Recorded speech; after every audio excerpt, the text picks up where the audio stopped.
बहुत समय पहले गंगा किनारे एक नगर था। वहाँ एक ब्राह्मण परिवार रहता था। परिवार का नाम था देवदत्त। देवदत्त बहुत ही धर्मपरायण और विद्वान था, लेकिन अपने माता पिता को खो देने के बाद उसके मन में हमेशा एक खालीपन रहता था। एक बार वर्षा ऋतु के बाद जब आश्विन मास आया, उसने देखा कि गांव में लोग अपने अपने पितरों के लिए तर्पण और श्राद्ध कर रहे हैं। देवदत्त के मन में प्रश्न उठा, क्या सचमुच हमारे पूर्वज हमें सुनते? क्या ये श्राद्ध और अर्पण उन तक पहुंचता है?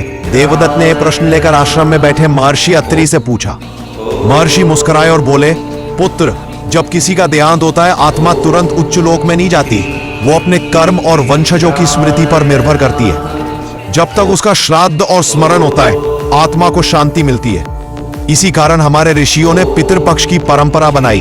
फिर उन्होंने एक प्राचीन कथा सुनाई। महाभारत काल में भीष्म पितामह ने युधिष्ठिर को बताया था कि पितृपक्ष में यदि कोई अपने पूर्वजों के लिए जल और अन्न का दान करे तो आत्माएं प्रसन्न होकर आशीर्वाद देती है। यदि कोई वंशज श्राद्ध न करे तो पितरों की आत्मा प्यास और भूख की अनुभूति करती है। दूसरा प्रसंग, देवदत्त का अनुभव। 7-8 मिनट। महर्षि के वचन सुनकर देवदत्त ने तय किया कि वह पहली बार पूरे विधि से अपने पितरों का श्राद्ध करेगा। उसने गंगा तट पर जाकर काला तिल, जल और पिंड अर्पित किया। मंत्रोच्चार के साथ उसने कहा, हे पितरों, यदि आप कहीं भी है तो यह अर्पण स्वीकार करें। अचानक मंद हवा चली, दीपक की लौ तेज हुई और देवदत्त के मन में अपार शांति उतर आई। उस रात उसने स्वप्न देखा। उसके माता पिता, दादा दादी सब उसके सामने खड़े थे। उनके चेहरे चमक रहे थे। उन्होंने आशीर्वाद दिया, पुत्र, तुमने हमें तृप्त किया, तुम्हारे घर सुख समृद्धि रहेगी। देवदत्त नींद से जागा तो उसकी आंखों में आंसू थे, पर मन अपार संतोष से भरा हुआ था। महर्षि ने एक और कथा सुनाई। एक राजा ने घमंड में अपने पितरों का श्राद्ध करना छोड़ दिया। धीरे धीरे उसका राज्य सूखाग्रस्त हो गया, प्रजा दुखी हो गई। तब ऋषि ने समझाया कि जब तक वंशज पितरों का स्मरण नहीं करते, तब तक धरती की उर्वरता भी कम हो जाती है।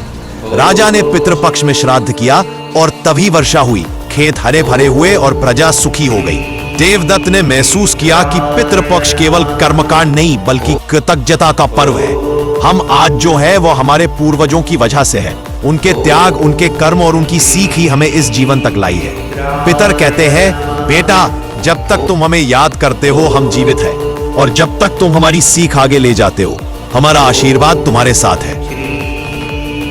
दोस्तों, पितृपक्ष हमें यह सिखाता है कि सिर्फ पूजा पाठ ही नहीं बल्कि अपने बड़ों का सम्मान, उनकी स्मृतियों को जीवित रखना और उनके बताए रास्ते पर चलना ही असली श्राद्ध है। जब हम ऐसा करते हैं तो हमारे पितर हमें सदैव रक्षा और आशीर्वाद देते हैं।